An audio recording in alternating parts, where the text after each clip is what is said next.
문화, 중국인과 숫자입니다. 중국인은 숫자에 대해서 대단히 좋아하는 것과 터부시하는 것, 즉 싫어하고 불길하다고 여기는 것이 매우 분명합니다. 사실 우리나라 사람들은 뭐 4를 싫어한다고 하면서도 천사 이런 숫자는 좀 좋아하기도 하고요. 또 자기마다 좋아하는 숫자가 좀 따로 있잖아요. 그런데 중국인들은 100이면 100, 이 숫자는 좋아하고 이 숫자는 정말 싫어하고가 정해져 있다고 보면 됩니다. 그 이유는 바로 해음 현상 때문인데요. 해음 현상이란 A와 B라는 서로 다른 두 단어가 발음이 같거나 비슷하여 A를 이야기하면 B가 떠오르거나 B를 이야기하면 A가 연상되는 현상이에요. 중국에서는 해음 현상을 통해 자신의 기륭화복이 결정될 수 있다고 믿어서 언어를 사용할 때 선호하는 단어와 기피하는 단어가 있어요. 중국인들이 좋아하는 숫자도 바로 이 해음 현상에서 비롯되었습니다. 알고 가시기 바랍니다. 자, 첫 번째로 좋아하는 숫자는 바로 8인데요. 8를 좋아하는 이유는 바로 파차이의 파와 발음이 비슷하기 때문입니다. 파차이는 재물이 바라다 라는 뜻입니다. 즉 돈을 많이 번다, 부자가 된다. 바로 이게 필발자예요. 이 파와 빠의 발음이 유사하여 숫자 8을 그렇게 좋아하는 거죠. 그래서 8이 들어간 전화번호나 자동차 번호판은 매우 비싼 값에 팔리고 마트나 백화점의 가격표도 8로 끝나는 경우가 참 많습니다. 우리는 9로 끝나는 경우가 많죠. 9로 끝나는 이유는 9를 좋아해서라기보다도 10,000원 아니라 9,900원이면 조금 더 싸 보이기 때문에 9로 끝나는 경우가 많은데 중국 사람들은 8짜리 가격표가 더 길하다고 생각돼서 그 돈을 주고 구매를 하는 거죠. 자, 이렇게 가격표가 8로 끝납니다. 베이징 올림픽 개막식도 2008년 8월 8일 8시 8분에 시작되었습니다. 그리고 상하이 진마오 타워는 88번지고 88층에 있습니다. 이런 것들이 바로 숫자 8을 좋아하는 중국인과 연관이 된 건데요.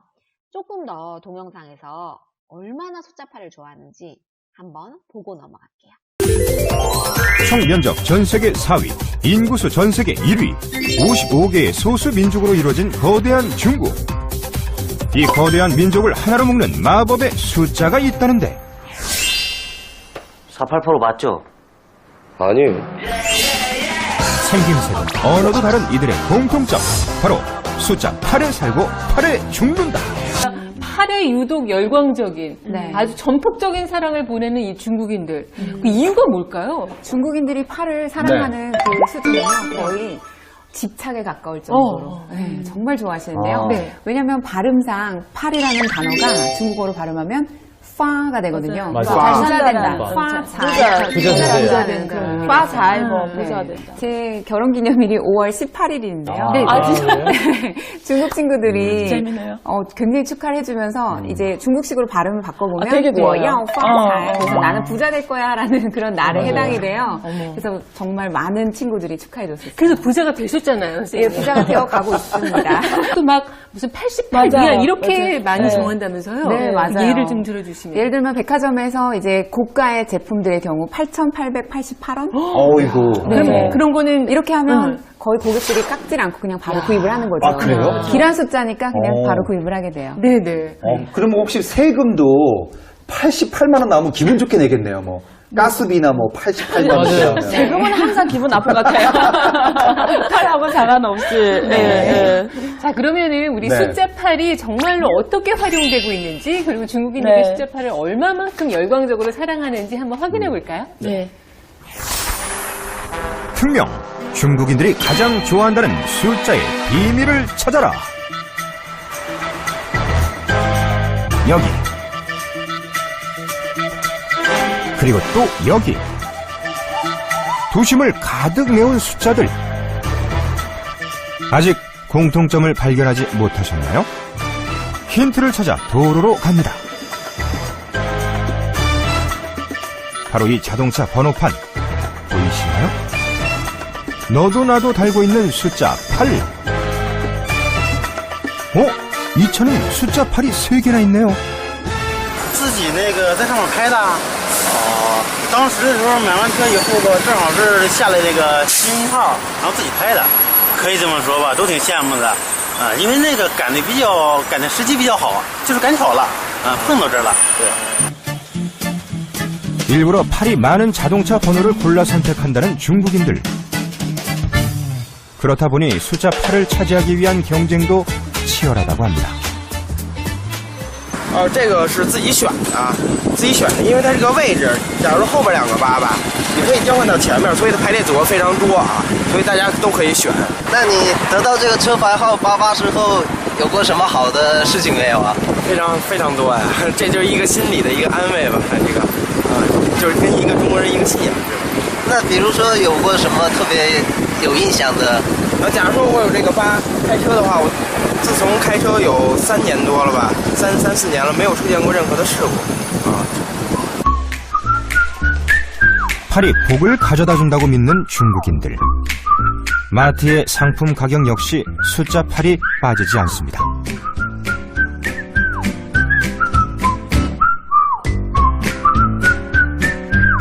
심지어 한 호텔에서는 모든 방호수의 앞자리가 8로 시작한다는데요. 因为我们这边谐音就是8是发财的意思，所以老板可能是比较喜欢这个。基本上就是每家酒店都是，因为我们的谐音是发财嘛，8就是发，然后所以可能就是因为后面都是发财的意思。因为就是做老板肯定都比较迷信这个。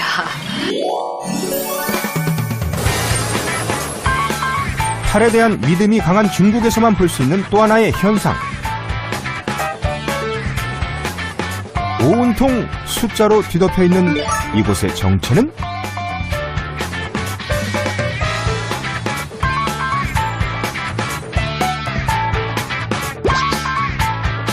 바로 휴대폰 번호를 사고 파는 매장입니다. 좋은 숫자로 이루어진 휴대폰 번호를 구매하기 위해 매일 사람들로 북적인다는데요. 당연히 숫자 8이 많이 들어간 번호는 엄청난 고가에 팔린다고 하네요. 그렇다 보니 휴대폰 번호 대신 다른 곳에서도 8을 찾는다는데 바로 휴대폰 기기 가격표에 붙은 8.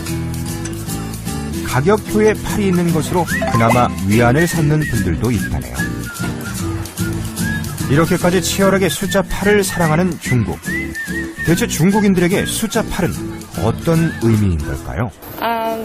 就是因为习惯传统，倒不是真的喜欢，就是说，因为习惯了要用双数，觉得它会比较吉利。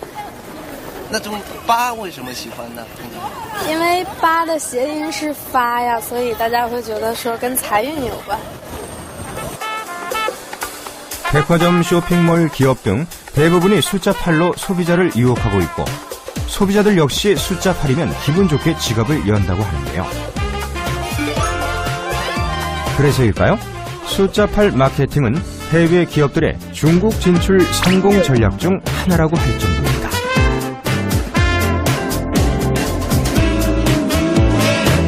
행운과 재물을 가져다 준다는 오랜 믿음이 만들어낸 중국의 독특한 숫자 문화. 숫자 8에 대한 중국인들의 행복한 바람. 어떠세요? 느껴지시나요? 아, 결혼식도 마치고 쇼핑했나봐요. 很可爱。看看选一下。 애기 옷들. 예쁘다. 土豪金。 옷을 저거 다 사는 거 아니죠? 고르는 거죠? 다 사는 거예요? 다 사는 거예요, 저거를? 텅텅 비었다. 这个呢，像钢绳的时候穿那个也需要的싸게 필요해요. 네. 몇 개만 있으면 돼요, 싸게. 맞아요. 예. 이야. 아니, 저거를. 이야. 기분 좋으신 거야, 그냥. 够了，够了，够了。六六六啊，666大顺。 아, 행운의 숫자. 小围巾， 어머야. 네. 어머, 저거 다 사다가 어머, 웬일이에요. 어머나. 把小孩抱起来。要。这薄的。 어머, 아니. 우와. 어머, 저거 다 사다가 어머, 웬일이에요. 어머나. 자, 두 번째로 좋아하는 숫자. 그것은 바로 6, 리오입니다.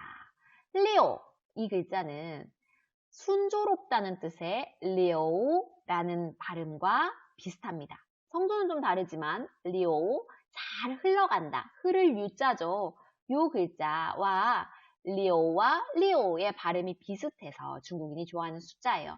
중국인은 흔히 리오, 따, 슌이라고 모든 일이 다 순조롭게 해결된다라고 말하면서 66세에는 순조롭게 살았다고 생각해서 생일을 성대하게 치르기도 합니다. 그리고 뭐 아이를 낳는다거나 이러면 아이에게 줄 물건을 순조롭게 잘 자라는 게 중요하니까 6개를 사주고 생일 케이크에도 리오, 따, 슌이라고 장식하기도 해요. 6도 8 못지않게 중국인들은 참 좋아하는 숫자예요. 잠깐 또 동영상으로 확인하고 갈게요. 아, 너무 맛있다, 이거. 네, 우리가 배 채우면 안 돼요. 시장 가는 길에 있으니까 지금.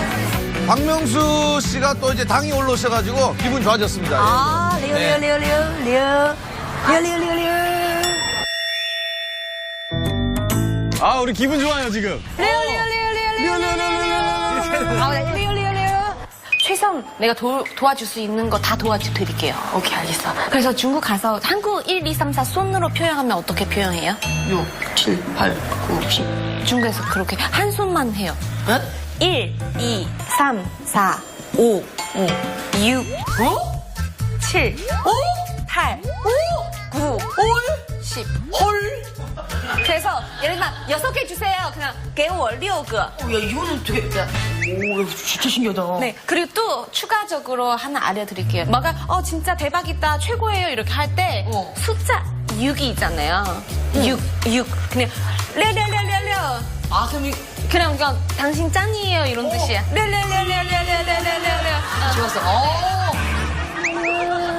좋았어. 좋았어. 이거 봐.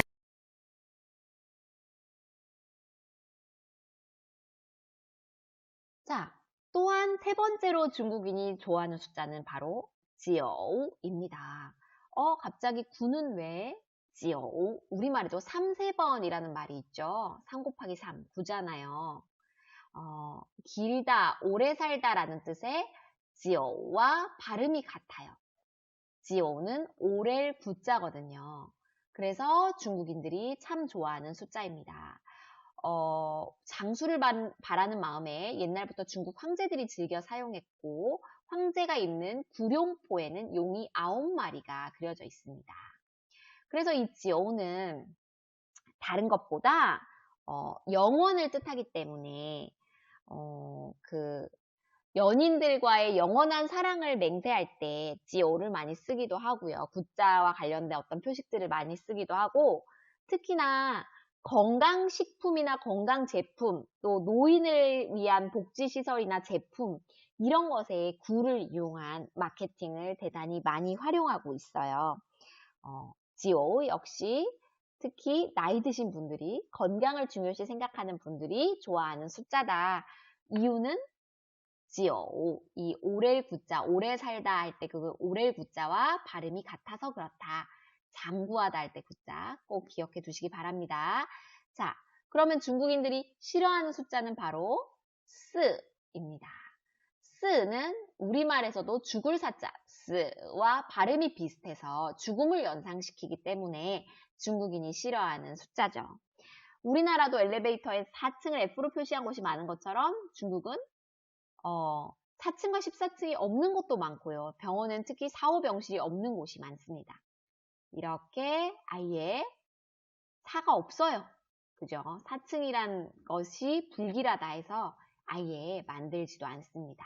자, 중국인과 숫자 조금 더 알아볼 건데요. 여러분, 우리 모두 잘 아는 숫자 3, 발음 어떻게 하죠? 싼이라고 하죠. 싼은 중국인들이 좋아할까요? 싫어할까요? 우리나라 사람들은 일반적으로 숫자 3을 좋아하죠. 그죠? 뭐 3, 3번 이런 말도 있고 그 다음에 뭐 삼위일체 이런 말도 있고 좋아하는 사람들이 되게 많은데 뭐 이것도 일반적이진 않아요. 일반화할 수는 없는데 중국인들은 싼이라는 발음과 비슷해서 숫자 3을 싫어합니다. 싼은 바로 싼뿌에서 나왔었죠. 흐트리다, 헤어지다 이런 뜻이기 때문에 숫자 3을 그다지 좋아하지는 않습니다. 그럼 숫자 7의 경우는요. 이거는 럭키7 당연히 좋아하지 않겠어요? 하지만 전통적으로 중국인들은 숫자 7을 치라는 단어와 쉥치, 바로 화내다의 쉥치의 치가 발음이 비슷하다고 해서 그다지 전통적으로는 좋아하지 않는 그런 숫자가 바로 7입니다. 근데 현대에 와서는 이제 서양 문물의 영향을 받기도 하고 이래서 조금 약간 변모가 있다고 하는데 그래도 전통적으로는 치와 쉥치의 연관성 때문에 숫자 7도 좋아하지는 않아요. 자, 지금까지 중국인과 숫자에 대해서 알아보았습니다.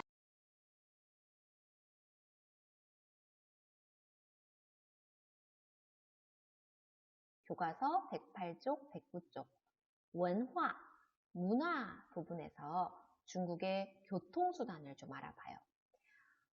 바로 옆 나라지만 중국이 지금은 이렇게 코로나로 전 세계의 유명세를 떨치게 되었지만 그 전에 중국 하면 생각나는 게 뭐였나요? 우리 봄날이면 미세먼지, 황사, 대기오염. 중국 항상 이렇게 많이 입에 오르내렸었잖아요. 그래서 중국의 교통수단에는 이런 환경오염을 생각해서 좀 우리나라랑 좀 더 다르게 적극적인 부분들이 몇 개 있어요. 그런 중국의 교통수단을 좀 알아볼게요. 물론 우리나라처럼 버스, 지하철, 택시 이런 것들 다 운행되고 있어요. 근데 특히 중국은 여러분이 알다시피 미세먼지가 심각하기 때문에 중국의 산업 발전으로 공장들이 잔뜩 생기면서 이 환경오염으로 인해서 电, 动, 汽, 车를 정부 차원에서 보급시키고 있어요. 电, 动, 电 하면 전기전자, 电잉 할 때 나왔었죠? 动 하면은 움직일 동자. 电动 전기로 움직이는 汽车 자동차를 정부 차원에서 보조금도 엄청 주고 보급시키고 있어서 우리나라도 올해 전기차가 되게 많아졌죠. 중국도 이 전기 자동차를 이제 흔하게 우리나라보다 더 흔하게 볼 수 있고요. 그리고 这是中国的地铁 중국의 지하철입니다. 地铁 화석연료를 사용해서 가는 그런 차가 아니기 때문에 전기로 가기 때문에 아주 지하철 요금도 저렴하고 중국 대도시, 중소도시에 많이 생기는 추세인데 이 지하철을 탈 때 우리나라랑 조금 다른 특징은 보안 검색대를 짐을 놓고 공항처럼 꼭 통과해야 된다는 점이에요. 이게 2008년에 베이징 올림픽을 앞두고 생긴 그런 어떤 일종의 사회적인 대비책이었는데 그러니까 폭탄이 있을 수도 있으니까 위험하니까 올림픽이 열릴 때는 보안 검색대에 짐을 두고 통과하고 지하철을 타게 했는데 그 이후에도 이 설치된 보안 검색대들이 오히려 유용하다. 지하철 안에서 난동을 부릴 수 있는 그런 치안이나 이런 것들을 잡아낼 수 있다 해서 보안 검색대를 통과해서 탈 수 있게 돼 있어요. 그리고 우리나라처럼 이제 거리에 따라서 요금이 다르게 산정이 되는 그런 카드 시스템을 갖추고 있다는 점은 유사합니다. 지하철 탈 때도 은근히 재밌어요. 중국 가면. 이렇게 가방 이렇게 놓고 가서 가방 받고 이렇게 보안 검색 통과하는 거 코로나 풀려서 얼른 가서 해봤으면 좋겠고요.地铁 넘어가서 요즘 많이 볼 수 있는 电动自行车입니다. 중국이 원래 자전거의 나라였잖아요. 그래서 중국의 모든 그 남녀노소를 가리지 않고 할머니도 치마를 입은 아가씨도 미세먼지가 막 심한 날에는 양파망 같은 거 얼굴에 다 쓰고 자전거를 어디나 타고 다니는 사람을 중국에선 볼 수 있었는데 이제 기술이 조금씩 더 발달하다 보니까 중국은 이 자전거를 포기는 못하는 거지. 자전거 도로가 어디나 있고 너무나 편하게 진짜 예를 들어서 한 1km 거리는 걸어가려고 생각하면 좀 멀다 싶은데 자전거 타고 가면 금방이잖아요. 3km 요 정도도. 그래서 중국 사람들의 언제나 가장 최애의 교통수단 자전거가 전기화되는 거예요. 电动自行车가 아주 보편화돼 있어서 집집마다 있는 그런 상황입니다. 그래서 이런 부분도 중국이랑 우리나라랑 조금 다르다 기억해 주면 좋겠네요. 그 다음에 이거는 우리나라에서 최근에 많이 도입되기 시작한 双层公交车입니다. 双 쌍으로 된 층의 公交车 버스 또는 双层巴士라고도 합니다. 그래서 대도시 특히 도심 밀집 지구에 이렇게 2층 버스들의 노선이 집중되어 있어서 우리나라도 최근에 이제 G버스들이나 그 서울로 가는 도심으로 가는 많은 버스들의 2층이 생겼는데 아직 저는 타보지 못했어요. 이게 생기고 나서 815도 2층 버스가 생겼던데 코로나가 막 대유행을 해가지고 버스 타는 것도 겁나서 많이 거의 한 번도 못 타봤는데 중국에서는 많이 탔었죠. 2층 버스를 아주 흔하게 볼 수 있습니다. 双层公交车 중국 가서 어디에나 있으니까 많이 타보면 좋겠네요.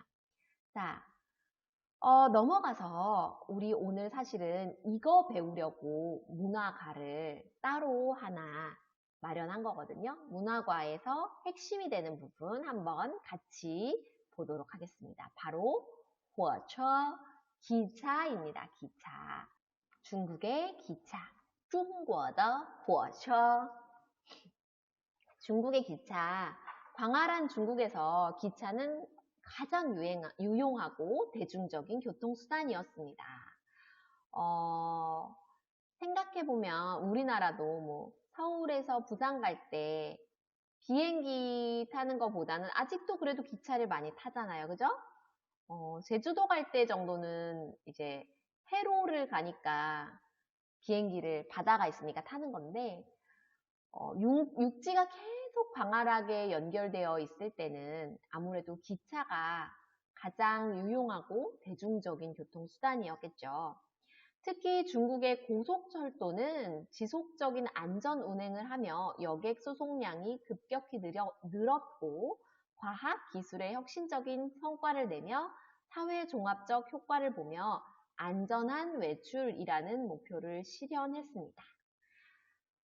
중국의 고속철도는 평균 시속 250km 이상의 빠른 속도로 운행해요. 우리나라의 KTX 같은데요. 베이징에서 상하이까지 5시간이면 갈 수 있습니다.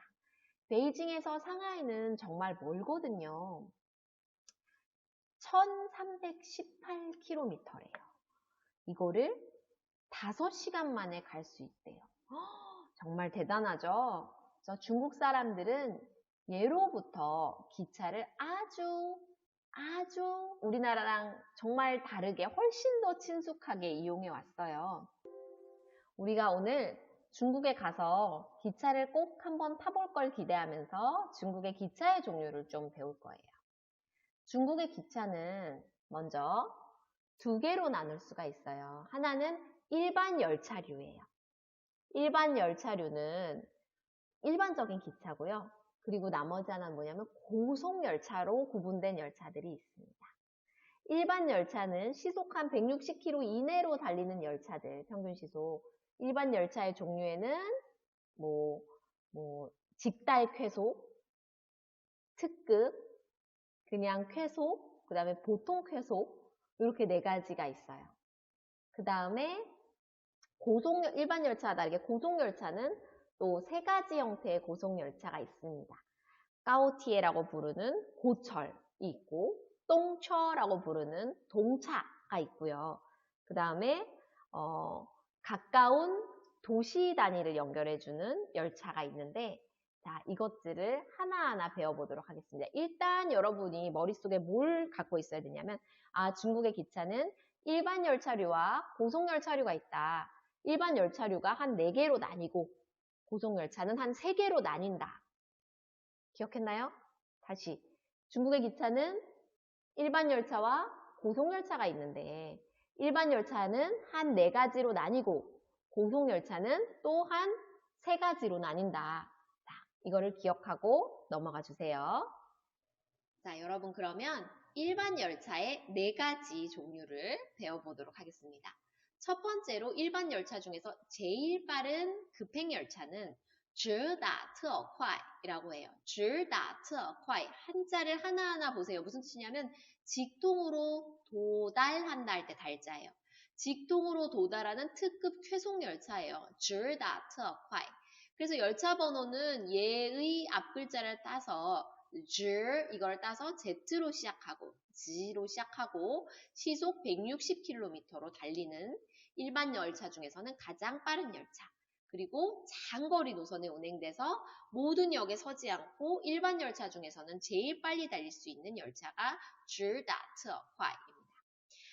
그 밑이 特快인데 얘가 우리나라 새마을호에 해당한다고 볼 수 있어요. 저 위에 直达特快에 왜 새마을이란 말을 안 썼냐면 중국이 워낙 땅덩이가 크기 때문에 얘들아 그 새마을호만큼의 간격으로 서는 수준이 아니야. 이 直达特快도. 그렇게 새마을호 쓰는 거는 자주 서는 거야. 얘는 이제 장거리 노선에 운행되니까 우리나라는 그런 장거리가 없어. 자, 우리나라 새마을호와 비슷한 이게 特快인데 열차 번호는 T, 特快이니까 시속 140km, 20km가 적죠? 그 밑에 단계의 보통 급행 열차보다는 요금이 2배 정도 비싸지만 소요 시간은 많이 차이 나지 않아요. 그래도 어느 정도 빠르고 또 어느 정도 아주 가끔 선다기보다 그거보단 더 많이 서고 새마을호랑 비슷하게 어느 정도 빠르니까 은근히 많이 이용하겠죠. 우리나라 새마을호 수요가 아직 있잖아요. 그죠? 자, 그 다음 화이수 쾌속열차가 있어요. 이게 보통 급행 열차인데요. 화이수 쾌속이니까 그 화이 이 열차 번호가 K로 시작하고 아까 160이 直达特快그 밑에가 特快가 140이었다면 얘는 시속 120km로 달려요. 정차하는 역은 비교적 많으며 한국의 무궁화호와 비슷하다. 아시죠? 무궁화호. 아주 느리다고 생각이 되겠지만 그래도 이제 할머니 할아버지들 이용을 했었죠. 그죠? 그 다음에 부콰이가 있어요. 부콰이. 보통 쾌속. 얘는 완행열차예요. 열차 번호는 앞에 마크도 없어. K도 없고 T도 없고 Z도 없고 그냥 숫자로만 되어 있고 거의 모든 역을 정차해서 속도가 매우 느려요. 옛날 비둘기호 지금 안 다니는 옛날 선생님 할머니가 선생님 집에 서울에 올 때 비둘기호를 타고 올라오셨던 기억이 나요. 이게 이 4종류. 자, 앞으로 가서 다시 直达特快 Z로 시작하고 160, 特快 그 밑에 T로 시작하고 140, 快速 그 다음에 K로 시작하고 120 얘가 무궁화호 같은 애, 부콰이 완행열차 이렇게 있고 얘는 그냥 숫자로 시작. 기억할 수 있겠죠? 근데 이 일반 열차들은 내가 부콰이를 탄다고 해서 좌석이 하나가 있는 게 아니에요. 내가 콰이수를 탄다고 해서 좌석이 하나가 있는 게 아니에요. 이 각각의 열차마다 좌석 스타일이 또 4가지가 있어요. 그거를 잠깐 배울게요. 바로 내가 特快를 탔는데 特快에서도 나는 침대와 의자 칸을 나눌 수 있고, 푹신한 침대, 딱딱한 침대, 푹신한 의자, 딱딱한 의자를 다시 나눌 수 있는 거죠. 내가 直打侧快를 타도 软卧, 硬卧, 软坐, 硬坐 이렇게 나눌 수가 있는 거죠.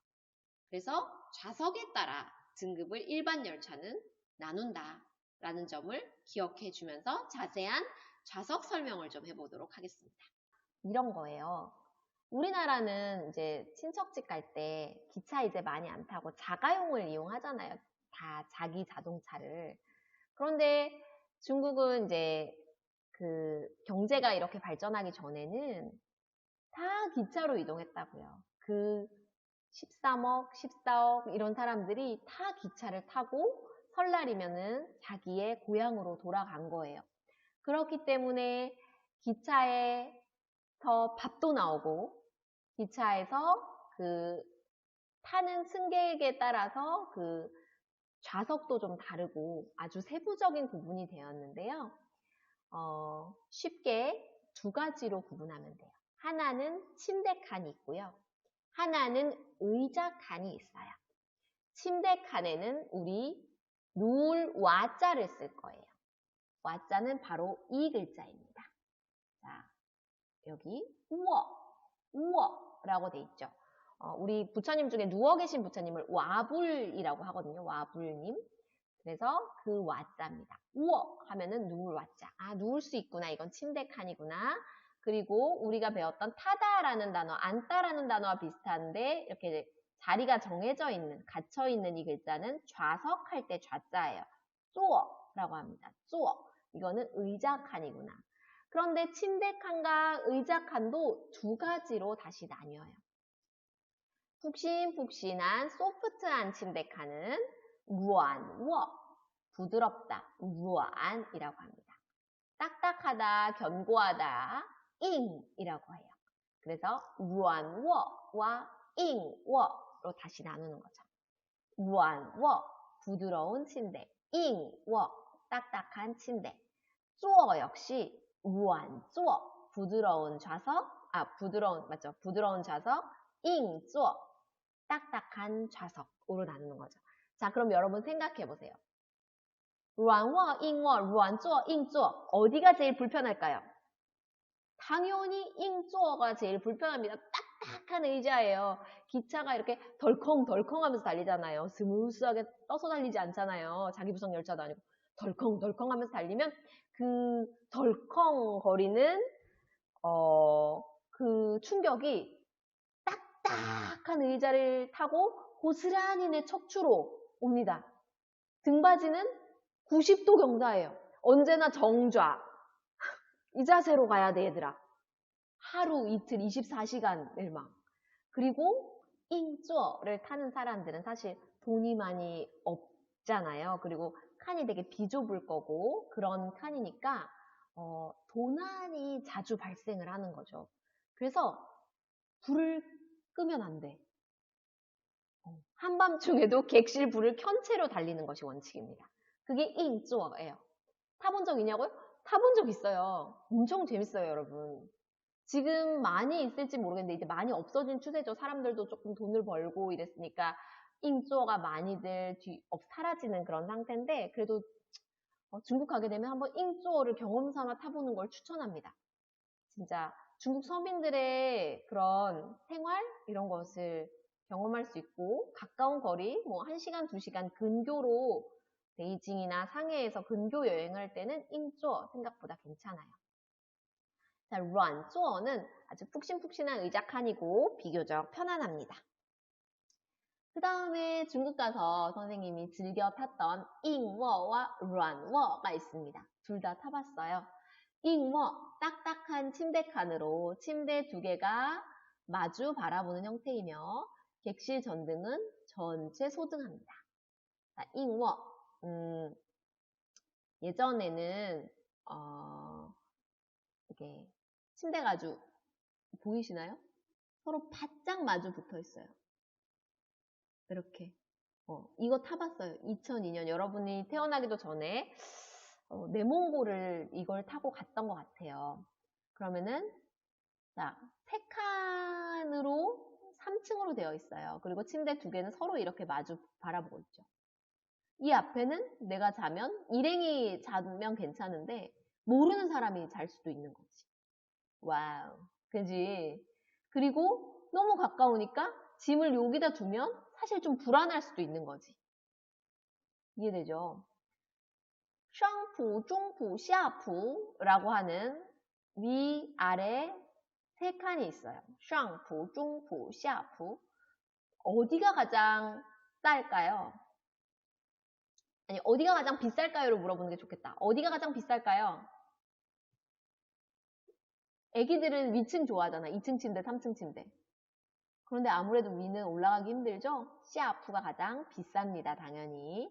그래서 이렇게 허름하고 시트도 허름하고 약간 위생 상태도 조금 쿵퉁하고 약간 그때 학생이어가지고 그래도 즐겁게 일행들과 탔던 기억이 있는데 객실 전등은 밤 10시 반에 전체 소등하는데 아무래도 선생님도 불안한 거예요. 처음 이런 기차를 타보고 이제 열 몇 시간을 달리니까. 그래서 이제 가방을 꼭 안고 누웠던 기억이 있습니다. 루안워는 푹신푹신한 침대칸이고요. 이렇게 뭐 넓게 마주보는 데도 있고 여기 이쪽 침대가 없는 데도 있고 가운데 테이블도 있고요. 그리고 막 식사도 나와요. 기내식 같이. 네. 기차식이라 해야 되나? 밥도 나오고 그런 루아너도 있습니다. 모든 루아너가 그런 것 같진 않지만 아주 길게 가는 루아너는 그런 것들도 나오고 푹신푹신한 침대칸이고 개별적으로 문을 여기 방에 문이 있어요. 보이시죠? 문을 닫을 수도 있고 불을 끌 수도 있습니다. 자, 이게 일반적인 열차예요. 일반적인 열차. 자, 그러면 일반 열차 중에 기차표를 보고 무얼 탔을지를 한번 맞춰보는 시간을 한번 가져보도록 하겠습니다. 막 여러 가지 정보들이 나오는데 일단 여러분이 그 열차표를 구입을 할 때는 이제 당연히 어디에서 어디로 가는지는 그 정도는 알고 구입을 하겠죠. 이건 수저우에서 샹하이로 가는, 소주에서 상해로 가는 열차를 탄 건데요. 되게 옛날이죠. 니네 태어나기 전인데 가격도 나와 있고 몇 시에 카이 열린다, 즉 출발하는 그 시간대가 나와 있어요. 1월 27일 4시 36분 오후에 이 정도는 볼 수 있겠죠. 어디에서 어디로 가고 몇 시에 연월일이 나오고 몇 시가 나오고 가격도 나오고. 그런데 나는 어떤 종류의 기차를 탔는지를 한번 맞춰보는 시간이에요. 자, 열차 번호가 이거예요. 이 숫자. 그럼 얘들아 선생님이 앞에 열차들은 뭐 Z라든지 T라든지 K라든지 이런 일반 열차의 종류가 번호가 있다 그랬어. 앞에 아무 시작이 영문이 없고 그냥 숫자로만 되어 있는 거는 제일 느렸던 부콰이였어요. 그래서 이걸 보면 부콰이라는 걸 알 수 있고 좌석 부콰이란 말이 여기도 다시 나오죠. 그죠? 그리고 좌석은 어떤 좌석을 샀니? 잉조 딱딱한 좌석 칸의 금액으로 샀고요. 심지어 얘는 이거예요. 우조 입석입니다. 좌석이 없다. 우조 입석을 샀어요. 자, 그래서 여러분이 중심적으로 볼 거는 뭐 이런 말은 몰라도 되고요. 이런 말 몰라도 되고 일단은 어디서 어디로 가는 거고 몇 월 며칠 몇 시 이건 기본적으로 안다고 가정을 하고 어떤 기차를 탔느냐? 번호가 나와 있구나 그냥. 그럼 이거는 부콰이다. 그리고 부콰이란 말이 한 번 더 있고요. 잉조 딱딱한 좌석 칸에 탔구나 알 수 있겠죠. 자, 다시 한번 해볼게요. 일반 열차 중에서 무엇을 탔을까? T35차 35次이거 뭘까요? T니까 트어콰이를 탔겠죠. 트어콰이. 자, 그래서 트어콰이 밑에 써 있습니다. 트어콰이 요게 트어콰이. 그리고 어떤 좌석칸을 샀어요? 잉워, 란워, 잉조, 란조 중에서 뭘 탔나? 잉조를 탄 거죠. 이해됐나요? 네. 그리고 옆에 있는 이 글자는 뭐냐면은 신콩티아오, 즉 새로운 에어컨이 달려있대요. 그 중국은 신기하게 이 에어컨 신콩티아오가 달려있으면 값이 조금 더 비싸거든요. 버스도 그래요. 일반 열차는 여기까지 보고요. 우리 이제 고속열차를 볼게요. 고속열차는요. 일단 종류가 3가지가 있다고 그랬어요. 최고의 기차는 까오티에입니다. 까오티에, 고속철도, 즉 고철이라고 불리는 고철이 고속열차의 1등입니다. 고철, 까오티에, 까오, 이 높을 고자니까 열차 번호는 뭐로 시작한다? G로 시작하고 시속 350km로 달려요. 한국의 KTX와 비슷한데 KTX의 최대 속도로 계속 달린다는 점이 좀 다른 거죠. 그러니까 우리나라 KTX보다 솔직히 따지면 더 빨라요. 엄청 빠릅니다. 그래서 뭐라고 얘기했어요? 까오티에는 베이징에서 샹하이를 5시간 만에 갈 수 있대요. 1318km. 너무 신기하죠? 이렇게 타고 가보진 않았어요. 베이징에서 샹하이 진짜 멀거든요. 1318km면 서울에서 부산 가는 만큼의 거의 3배 아니겠어요? 그죠? 3배 넘지 않아요? 그거를 5시간 만에 간다니 중간에 거의 서지도 않는 거죠. 그죠? 그러니까 KTX와 완전 똑같다고 볼 수는 없어요. 대신에 중국에는 이러한 열차가 필요한 거죠. 베이징에서 상해 출장 하루 만에 갔다 와야 되고 이러면 이런 열차가 필요한 겁니다. 까오티에 중국이 자랑하는 세계적으로 자랑하는 고속철도입니다. 그 밑에 단계가 우리가 똥차라고 장난으로 많이 불렸던 똥처예요. 똥처 움직이는 차 열차 번호는 D로 시작하고 시속 250km로 달리며 중국에서 고속 열차 중에서 2번째로 빠른 열차가 바로 똥처입니다.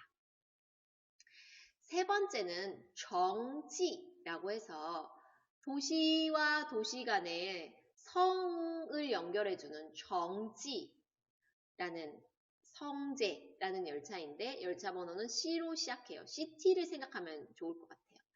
일단 얘는 가까운 도시를 연결해주는 고속열차고 베이징이랑 티엔진 옛날에 되게 가까이 있었거든요. 얘네 둘 구간이 대표적인 정지 열차입니다. 중국 애들이 고속열차 이렇게 좀 딱 봐도 현대적으로 앞에 코 주둥이가 이렇게 나와 있는 이런 모양으로 생긴 것들이 고속열차의 종류들인데 그 중에서는 까오티에, 똥처, 정지 이렇게 3가지가 있다. 기억해 놓고요. 얘네는 잉조어, 란조어 아니고 1등석, 비즈니스석, 2등석 나누는데 비즈니스가 샹우조어 제일 비싼 거 샹우조어이고요. 그 다음에 2등조어, 2등조어로 나뉘어요. 2등조어, 2등조어는 옆에 보면은 이제 조그맣게 써 있네요. 이렇게. 그러면 한번 볼게요. 자, 고속열차 중에 무엇을 탔을까나? 자, G. 뭘 탄 거예요? 기억할 거 3개였어요. G, D, C. 뭘 탄 거죠? G. 제일 빠른 애. 까오티에를 탄 애입니다. 얘는. 2번째는 역시나 G. 뭘 탄 애예요? 까오티에를 탄 애예요. 얘도. 그죠? 그 다음에 3번째는 D. 얘는 뭘 탄 애예요? 똥처 2번째로 빠른 거를 타낸 거죠. 이해됐죠? 요 정도만 구분할 수 있으면 되겠습니다. 자, 오늘 출전은 참고하고 중국의火车, 기차까지 자세하게 알아봤어요. 여러분이 중국에 한 1주일, 2주일 이상 가게 된다면 한 지역이 아니라 분명히 여러 지역을 여행하게 될 텐데 그러면은 기차 여행은 선택이 아닌 필수가 될 거예요. 그래서 그때 헷갈리지 않도록 꼭 중국의 기차의 종류를 기억해 두세요. 일반 열차 4가지. 일반 열차는 좌석이 어떻게 나뉜다? 침대칸, 좌석칸. 근데 침대칸 딱딱하고 부드럽고 좌석칸도 딱딱하고 부드럽고 이렇게 나뉘고 이 일반 열차는 4가지가 있는데 그 4가지가 뭐다? 直的特快, 特快, 快速, 不快 이렇게 나뉜다. 그 다음에 고속열차는 高铁, 중국이 자랑하는 고철. 그 다음에 중국이 자랑하는 똥차, 똥처, 高铁, 똥처. 그 다음에 시티와 시티를 연결해서 정지라고 하는 그 도시 간을 연결하는 도시열차가 있다. 고속열차는 3가지. 고속열차는 비즈니스 1등석, 2등석으로 나뉜다. 어렵지 않죠? 정리 한번 해주니까.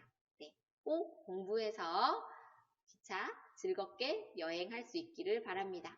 우리는 건강하게 다시 만납시다. 再见, 谢谢.